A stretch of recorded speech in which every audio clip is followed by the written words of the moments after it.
Buenos días, buenas tardes, buenas noches. Estamos recibiendo una información de emergencia desde Yo Soy 132 Nayarit. Vamos a darle lectura puntual y textual. Nos informan la detención de un integrante del movimiento Yo Soy 132 Nayarit. Las narcoautoridades niegan su paradero, por lo que se exige evidentemente su libertad y ubicación. En estos momentos se encuentran en el Palacio de Gobierno con el objeto de exigir la ubicación y liberación de su compañero. Eduardo Macías Garibay, el estudiante detenido, únicamente estaba grabando las actividades del movimiento cuando súbitamente fue detenido y se le adjudica colgar una narcomanta. Hasta la fecha, las autoridades niegan su paradero.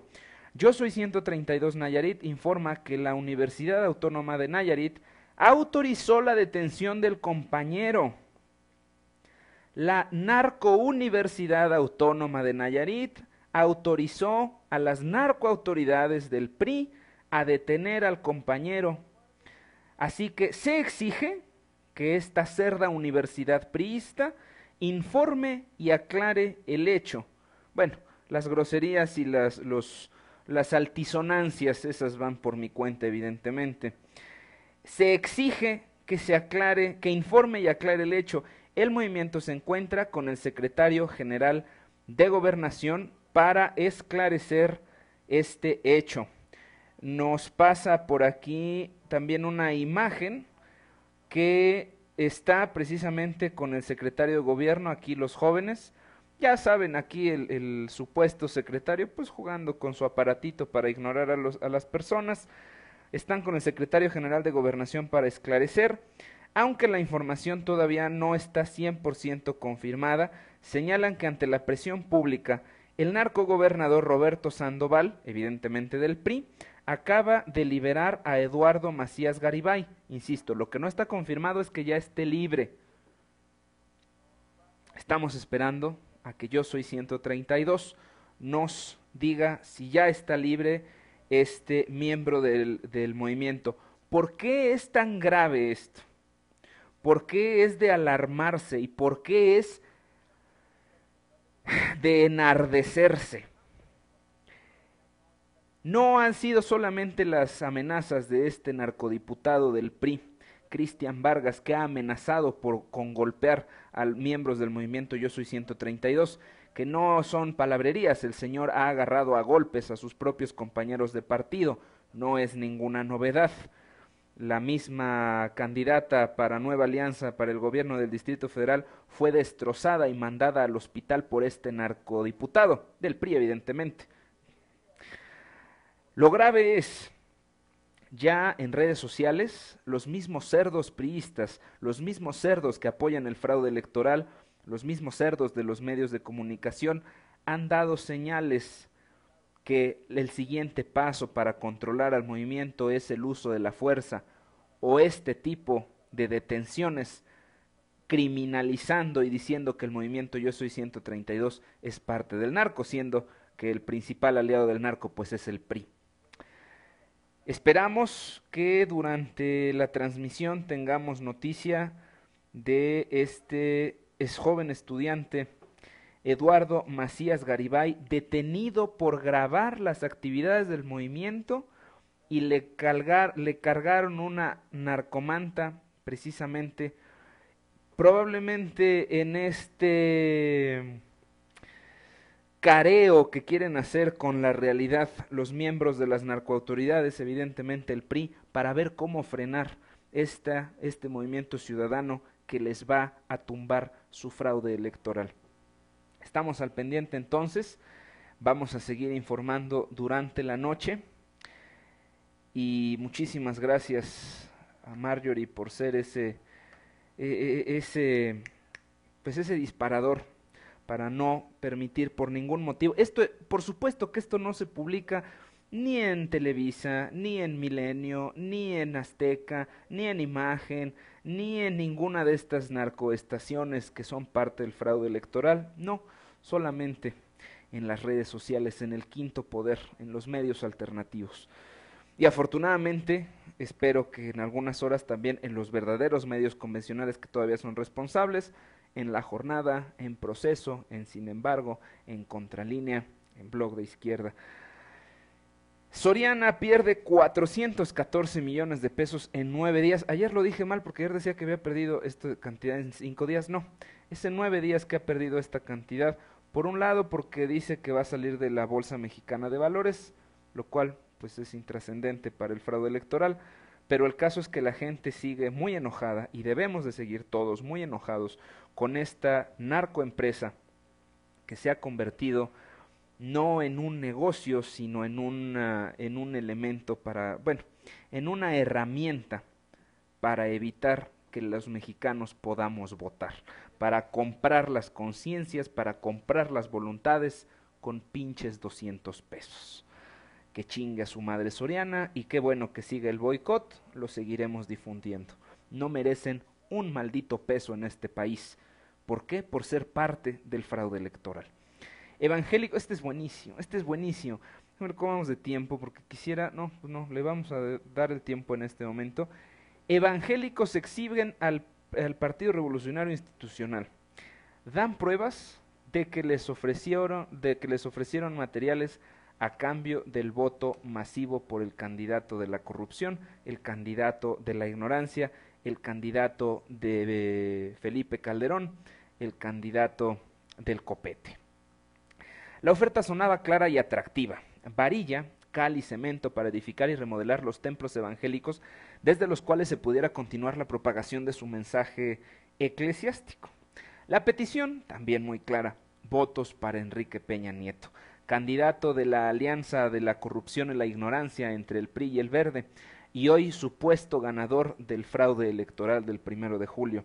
En sus ciudades o regiones, los líderes de la iglesia evangélica lo único que tenían que hacer era elaborar listas con nombres de los miembros de sus congregaciones y entregarlas a la plataforma Promueve, a los Copetelix. Cientos de integrantes de la comunidad evangélica comprometieron su voto a lo largo del país a favor de la coalición que postuló al corrupto, al asesino Enrique Peña Nieto, pero la mayoría de los casos, la varilla, la cal y el cemento nunca llegaron. Coyotes cristianos, como los llama Óscar Moa, dirigente de la Asociación a favor de la libertad religiosa, penetraron en las congregaciones, los templos o los pequeños grupos recién organizados en torno a la fe evangélica, a la que por cierto pertenece Felipe Calderón.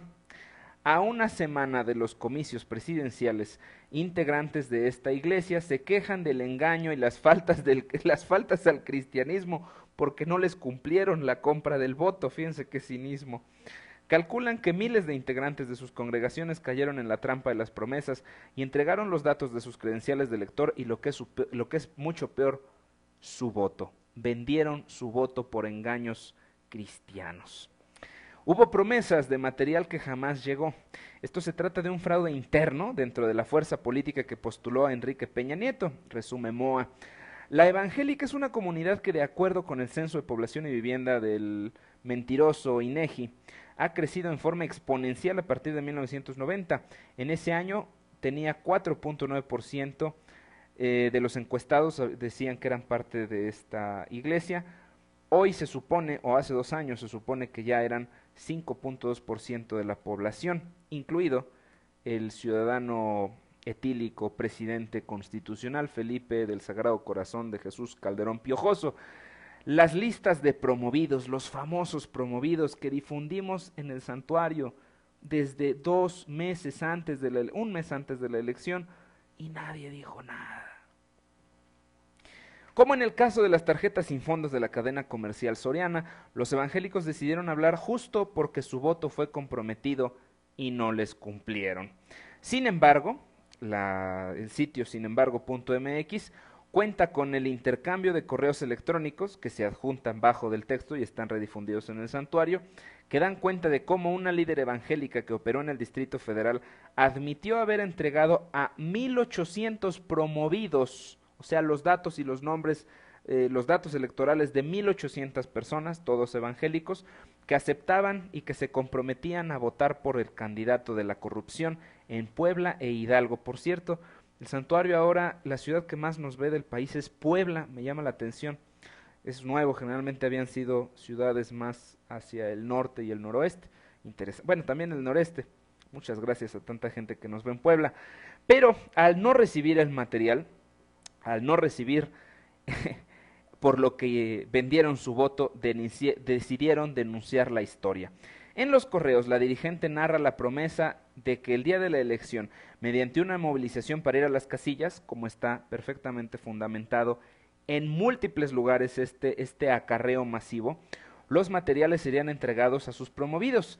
En entrevista, la dirigente religiosa indica que una persona que se identificó como Pablo Jaramillo en nombre del diputado Jorge Rojo le solicitó la lista de los electores. Todos los pastores tenían que especificar los nombres de su congregación. Se mandaron listas, dijo que enviarían los recursos, me encanta como dicen, que enviarían el recurso, sí, la compra de votos, que se trataba de cemento, lámina y todo lo que en ese momento se necesitara para las iglesias. Incluso ofrecieron computadoras. Esta persona aseguró que el miércoles 27 de junio los recursos habían bajado, incluso no sé qué se refiere con eso, pero bueno, incluso el coordinador municipal de Tehuacán, Puebla, aseguró que ya habían bajado, supongo que quiere decir que ya estaban listos, pero me mintió. Es el día que no tenemos nada, esto publicado el día de hoy en sinembargo.mx. Expresa, quizá él se quedó con los fondos o estos nunca llegaron. Recalca ante este sitio digital que con la condición del anonimato.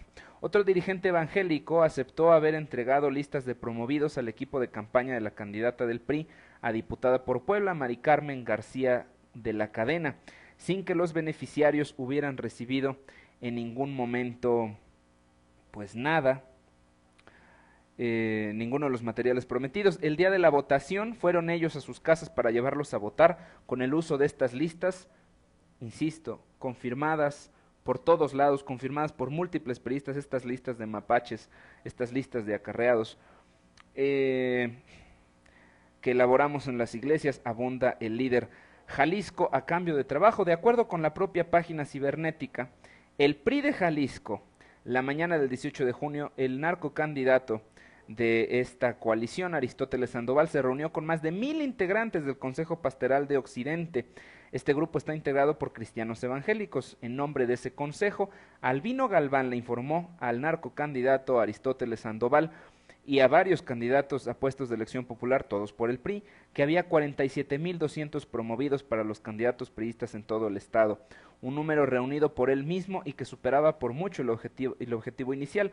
De hecho, dio cifras para municipios del área conurbada de Guadalajara, según la misma página del partido. Todo esto perfectamente documentado en sinembargo.mx y redifundido en elsantuario.org. A este señor que ya le dieron además su pancartita de mayoría y que si verdaderamente existe el IFE y verdaderamente existe la FEPADE y existe el Instituto Electoral del Estado de Jalisco, en lugar de darle su papelito, es eliminarle su registro y meterlo a la cárcel. Regresamos en 55 segundos. Buenos días, buenas tardes, buenas noches y salud.